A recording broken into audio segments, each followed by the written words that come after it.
If we keep this up much longer, our national anthem is going to go from "Oh Canada" to "Oh Canada."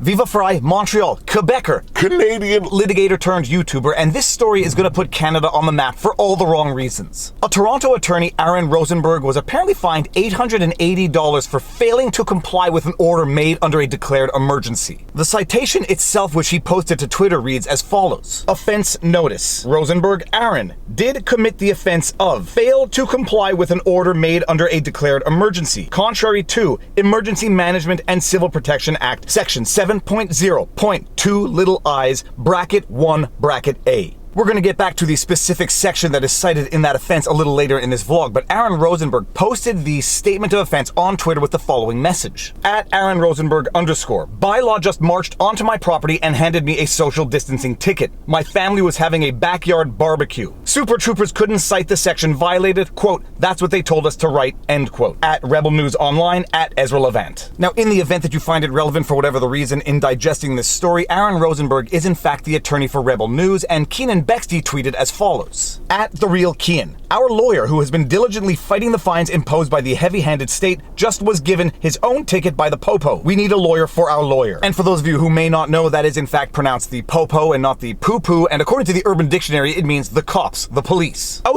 the popo is after us. And for my over 100,000 American subscribers who might be tempted to jump onto the Canada is so stupid bandwagon, not so fast. There's an expression that when you point a finger at someone, there are three pointing right back at you. The situation is not much better in the United States. In America, you have the SCOTUS itself confirming in a 5-4 decision that churches can only operate at 25% capacity. I did a vlog on that subject. If you haven't seen that vlog, I'm going to link it right here. Give it a watch. In America, you literally had a woman, Shelley Luther, getting locked up in jail for operating her business in defiance of a lockdown order and a court order enjoining her to comply with that lockdown order. So don't jump on that Canada is so stupid bandwagon all that quickly. This is not a Canadian issue. This seems to be a global issue. That being said, oh Canada. The citation that Aaron Rosenberg got is based on the Emergency Management and Civil Protection Act. What is that act? As per Wikipedia, the Emergency Management and Civil Protection Act is an act of the Legislative Assembly of Ontario that grants the Premier of Ontario and the Executive Council of Ontario the authority to declare a state of emergency. It was enacted on 30 June 2006. First off, who writes dates like that? It was enacted on 30 June 2006? It sounds like a robot drafted that. It was enacted on June 30th, 2006. There, I fixed that. Somebody go and amend Wikipedia. Each province has one of these emergency acts, and it basically empowers the province to declare a state of emergency to enact whatever regulations it believes are appropriate under that state of emergency. I'm not going to go into the detail of this particular act in this particular vlog. Incidentally, I did a story of a similar citation coming out of New Brunswick, also as relates to a Rebel News story of the officer who gave somebody a ticket for sitting in their car in a Tim Hortons parking lot under the Emergency Measures Act of New Brunswick. If you haven't seen that vlog, I'm going to link it right here. Give it a watch. It's a good one. I also did a vlog breaking down in detail the Quarantine Act and the broad powers that gives to the government. If you haven't seen that video, breaking down and explaining the Quarantine Act, I'm going to link that video right here. Give it a watch. Also, it is also a good one. But just to read one provision to give you an idea as to what the Emergency Management and Civil Protection Act is all about. Declaration of Emergency, Section 4, Paragraph 1. The head of council of a municipality may declare that an emergency exists in the municipality or in any part thereof and may take such action and make such orders as he or she considers necessary and are not contrary to law to implement the emergency plan of the municipality and to protect property and the health, safety, and welfare of the inhabitants of the emergency area. The head of council or the council of a municipality may at any time declare that an emergency has terminated. Is it alive? Question mark.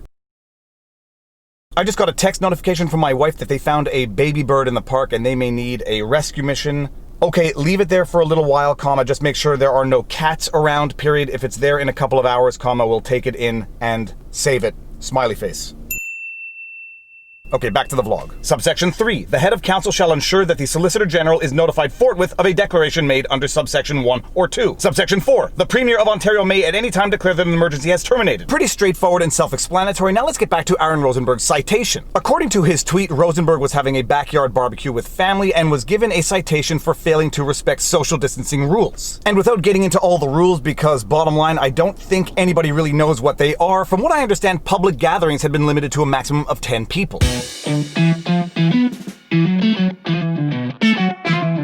I don't know the details of Aaron Rosenberg's situation. I'm taking for granted that what he's saying on Twitter is true. I'm not going to think that a lawyer is going to lie on social media for the purposes of a tweet. So I am operating on the basis that Aaron Rosenberg was probably having something of a family backyard barbecue with more than 10 people, thus violating the rules of social distancing. But you wouldn't know it from the ticket. Indeed, you couldn't know it from the ticket because the ticket itself does not specify a provision of law or an order that Aaron Rosenberg allegedly violated. Perhaps even more problematic in law, the article referenced in the citation doesn't actually exist under the Act. Contrary to Emergency Management and Civil Protection Act, Section 7.0.2 bracket 1 bracket A. And what does that section provide for? Nothing! Nothing! Absolutely nothing! Why? Because it doesn't exist in the Act.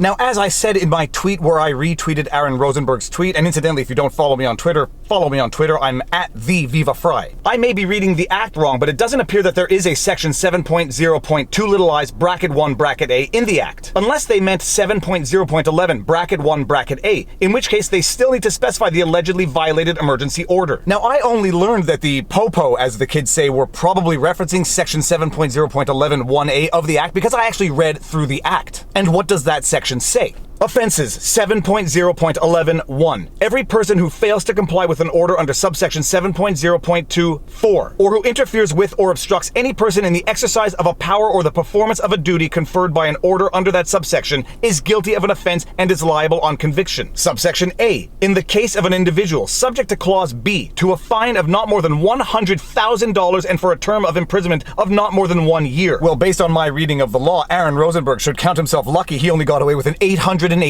ticket. And now we have to go read what section 7.0.2 paragraph 4 says. Emergency orders. In accordance with subsection 2 and subject to the limitations in subsection 3, the Lieutenant Governor in Council may make orders in respect of the following: implementing any emergency plans formulated under section 3, 6, 8, or 8.1, regulating or prohibiting travel or movement to, from, or within any specified area, and it goes on And on and on. Now, just to open the standard parentheses disclaimer, nothing in this video constitutes legal advice. Nothing on my channel constitutes legal advice. If you need legal advice, consult an attorney in your proper jurisdiction who can give you qualified professional legal advice. Now, with that said, it strikes me as though there are probably potentially some fatal technical deficiencies in this citation as drafted. But even if we get past that apparent deficiency and operate on the basis that the citation is based on an existing or appropriate provision of law, it doesn't actually mention what order Aaron Rosenberg allegedly violated. Typically speaking, according to the rules of fundamental justice, statutory offenses, criminal offenses, are not supposed to be guessing games. Although in his tweet, Aaron Rosenberg mentions that the citation was for violating rules about social distancing, the citation itself doesn't mention as much. And this brings us to another big issue, the date of the citation. 2020-06-09, 7:50 p.m. June 9, 2020, Aaron Rosenberg is apparently getting a citation for breaking the rules of social distancing. You know what happened a couple of days earlier?